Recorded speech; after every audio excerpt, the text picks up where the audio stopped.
वादग्रस्त IAS अधिकारी पूजा खेडकर यांना जिल्हा शासकीय रुग्णालयामधून 2018 मध्ये नेत्र दिव्यांग प्रमाणपत्र आणि 2020 मध्ये मानसिक आजारी असल्याचं प्रमाणपत्र देण्यात आलं होतं। या प्रमाणपत्राबाबतची कागदपत्र सापडली आहेत। अहमदनगरचे जिल्हा शल्य चिकित्सक डॉक्टर संजय घोगरे हे संबंधित कागदपत्र जिल्हाधिकारी आणि पोलीस अधीक्षकांना सादर करणार असल्याची माहिती आहे। आज संध्याकाळी 5 वाजता डॉक्टर घोगरे हे जिल्हाधिकाऱ्यांची भेट घेणार आहेत।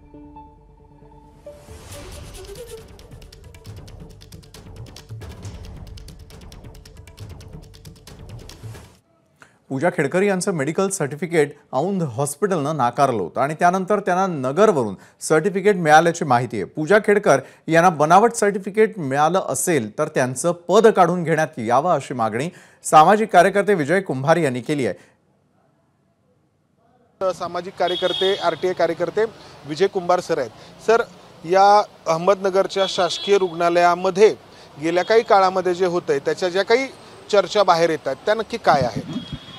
त्याच्यात चर्चा अशा आहेत की पूर्वी अहमदनगर जिल्ह्यामध्ये बाहेरचे लोक बनावट सर्टिफिकेट द्यायची, त्यानंतर अशी खोटी सर्टिफिकेट खुद्द शासकीय कार्यालयातून म्हणजे त्या सिव्हिल ऑफिसमधून सिव्हिल हॉस्पिटलमधून द्यायला सुरुवात झाली।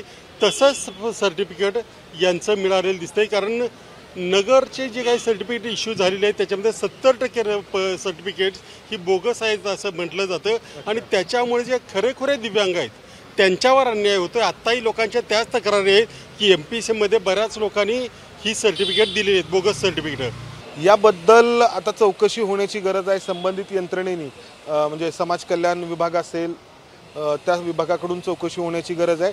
त्या ठिकाणी जे कोणी डॉक्टर आहेत किंवा त्या ठिकाणी रेकॉर्ड आहे त्या रेकॉर्डबद्दल काही माहिती समजते सर? नाही, तिथे ते म्हणजे हे समाज कल्याणकडे हे सर्टिफिकेट दिल्याचा पुरावा सापडला, परंतु जिथून ते इश्यू झालं सिव्हिल हॉस्पिटल तिथे मात्र हा पुरावा सापडत नाही। गेले 2-3 दिवस शोधत आहेत।